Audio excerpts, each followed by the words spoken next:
அனைவருக்கும் இனிய மாலை வணக்கம். மதிப்பிற்குரிய மருத்துவர்களே, செவிலியர்களே, மருத்துவ பணியாளர்களே மற்றும் இந்த விழாவில் கலந்து கொண்டுள்ள பெருமக்களே, அனைவருக்கும் எனது பணிவான வணக்கங்கள். இன்றைய தினம் நம் மருத்துவமனைக்கு ஒரு சிறப்பான நாள். கடந்த ஓராண்டாக நீங்கள் அனைவரும் ஆற்றிய அளப்பரிய பணிகளும் ஈடு இணையற்ற சேவைகளும் போற்றுதலுக்குரியவை. உங்கள் ஒவ்வொருவரின் அர்ப்பணிப்பும் தான் இந்த நிறுவனத்தின் வெற்றிக்கு அடிப்படையாகும். இன்று நான் உங்களுடன் பேச வந்திருப்பது நம் எதிர்காலத்தை பற்றி, குறிப்பாக செயற்கை நுண்ணறிவு, ஆர்டிஃபிஷியல் இன்டெலிஜென்ஸ் எனப்படும் ஏஐயை பற்றி.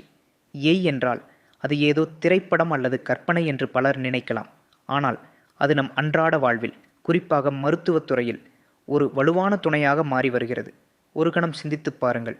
ஒரு நோயாளியின் ஆயிரக்கணக்கான மருத்துவ அறிக்கைகளை ஒரு நொடியில் ஆய்வு செய்து சாத்தியமான நோய்களை கண்டறிந்து அதற்கான சாத்தியக்கூறுகளை விரைவாக பட்டியலிட ஏஐ உதவும்.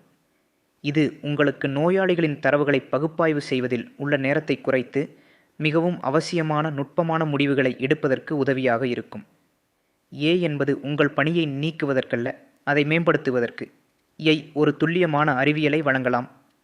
ஆனால் ஒரு நோயாளியின் கையை பிடித்து ஆறுதல் சொல்லும் மனித பாசத்தை, ஒரு மருத்துவரின் உள்ளுணர்வினால் எடுக்கப்படும் முக்கியமான முடிவை, ஒரு செவிலியரின் கனிவான பார்வையை ஏஐயால் ஒருபோதும் வழங்க முடியாது. திருக்குறள் இதை மிக அழகாக எடுத்துரைக்கிறது.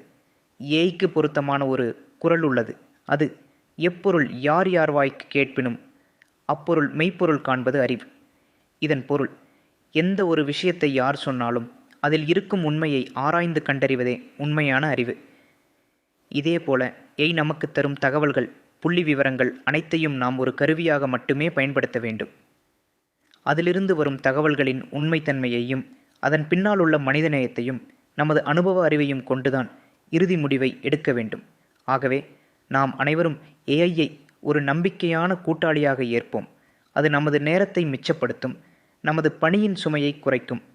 ஆனால் அது ஒருபோதும் உங்களின் மனித நேயத்தையும் தீர்க்கமான முடிவெடுக்கும் திறனையும் நோயாளிகளிடம் நீங்கள் காட்டும் அன்பையும் அக்கறையையும் மாற்றிவிடாது.